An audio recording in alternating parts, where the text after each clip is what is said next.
Well, there's been a lot of coverage around the blowback here internally within New Zealand's cattle industry in terms of the flow-on effect of cattle being in lockdown themselves and not being able to leave our shores. However, I am gravely concerned that there hasn't been enough media coverage on the 40 crew that have gone missing and believed to still be alive, and that our New Zealand and Australian governments are not putting enough effort into the search.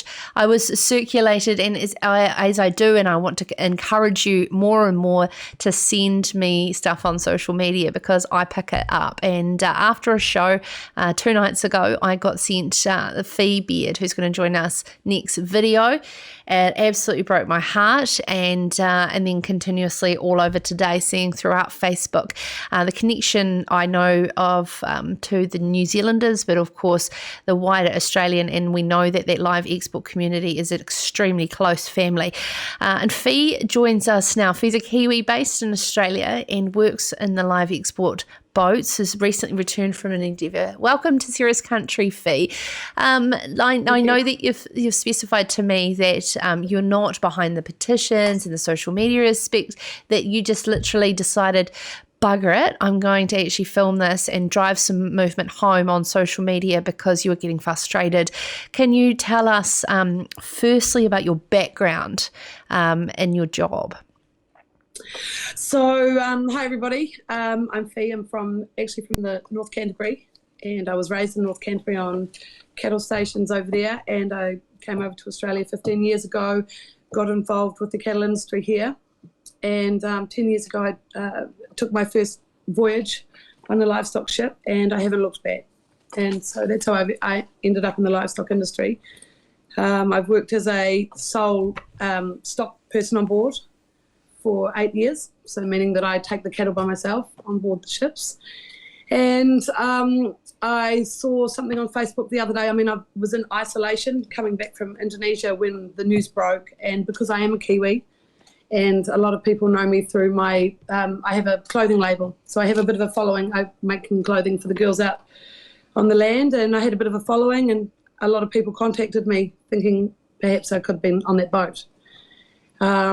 Not a great place to be when you hear bad news like this in, a 5x5 hotel room. But I've just sort of I've reached out to the Kiwi families, as you do with Kiwis, and I'm a Kiwi stockie, so I reached out to a couple of the families involved and just offered my support, as Kiwis do. And I've managed to stay close with those families. And the other day I just heard they were looking for people to shout out, and they were looking for celebrities actually, and I decided, well, all my followers know that I'm a stock person. I'm very proud of it. I'm proud of the industry, so bugger it, I'll give it a go. Maybe there's somebody in my group that's got some clout, so I made a video. Fi, what do you think when our Prime Minister and Minister of Foreign Affairs here say that they are doing all that they can do? Look, I think from what I've seen, well, first of all, you've got to say thank you so much to the Japanese Coast Guard. They've done a great job, and there's a cultural issue there too. I don't know what sort of toing and frying they've had with the New Zealand government, but overall I would think you've got 2 brilliant young blokes, they're the future of our country. They're from good families, they're clean cut, they've played by the rules. Well, I would think, and they've paid their taxes, their families have worked hard, and I would think that they deserve a little bit more effort than what's been put in, actually. Yeah. Can you give us an understanding of what it's like when you're on board and you're at the mercy of the captain and the health and safety officer and people around and being at sea? Do you feel safe when you're in that environment and that you know that everything's going to be okay? Do they go to the nth degree? Yeah, absolutely. I've never had an issue. In 10 years, I've absolutely never had an issue. And I think this is definitely not an industry issue. We need to get that straight. This is a one-vessel issue. I can't speculate on what happened leading up to it. I'm sure there's a lot of social media and text messages between this one and that one. But, look, I can't speculate. I would hope that the captain made the right decisions. I mean, I would hate to speculate on that, really.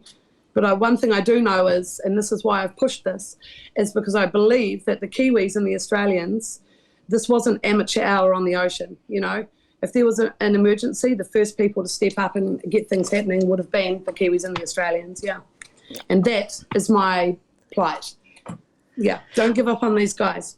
Yeah, and this is what really touched me with your video that has been circulating and gone viral on social media, was the fact that everyone strongly believes that they are there. Can you give us an understanding of that, or, you know, the life rafts on board, and how you believe that they could be safely waiting to be saved? Look, because there's actually 4, I think, life rafts unaccounted for. And the 3 guys that didn't make it to the muster station, well, there's been 3 guys found. So I believe that those Kiwis would have had a plan, and the Australians. There's a lot of different stories circulating. I've seen the statements that the crew, that the survivors have given, and quite frankly, they're not good enough for the families. You know, these guys, they're speaking Tagalog, they're not aliens. So it's easy to get a translator in there and find out what they've really got to say. For me, I feel like I want more information from the survivors, and that will help us determine whether it's worth, are we searching for bodies, or are we doing a search and rescue?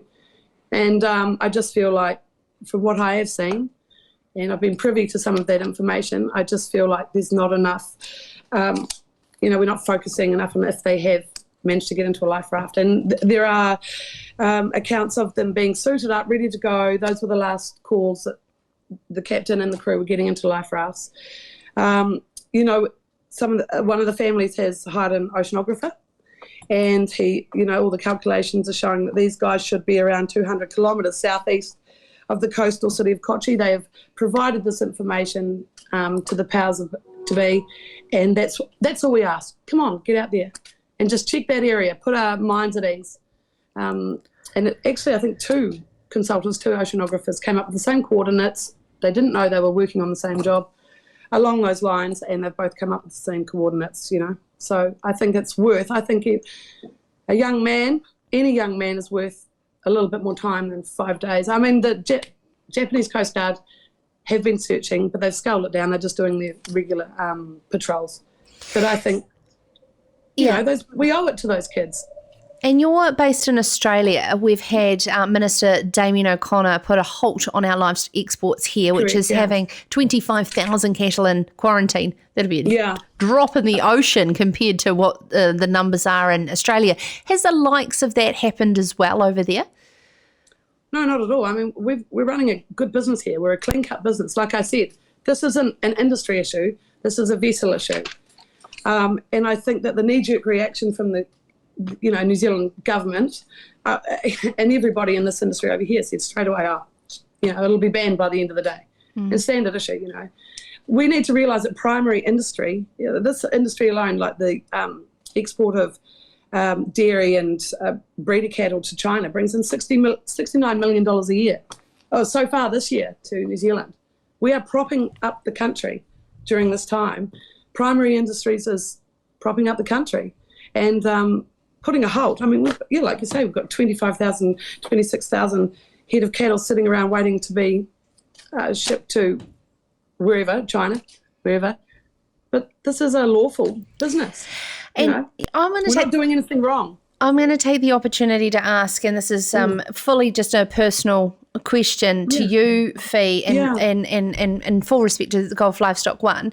For those who are critical of live export of cattle from woman to woman who has been in a position of nurturing and caring for animals on those ships, can you tell us what it's like?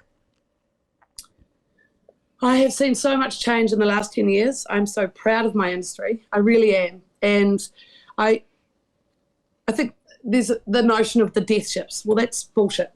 Absolute bullshit. You don't put the money and the effort into providing other nations with a much needed source of protein that they can't get from anywhere else. We're doing a great job. We're the leaders of live export in the world. You take us out of the picture, you allow the doors to open for other nations, and they're not going to give a shit about animals. Anyone that we export cattle to has to follow our rules. That's it. End of story. No, I'm very proud, and that's one of the reasons I have, I don't want any spotlight.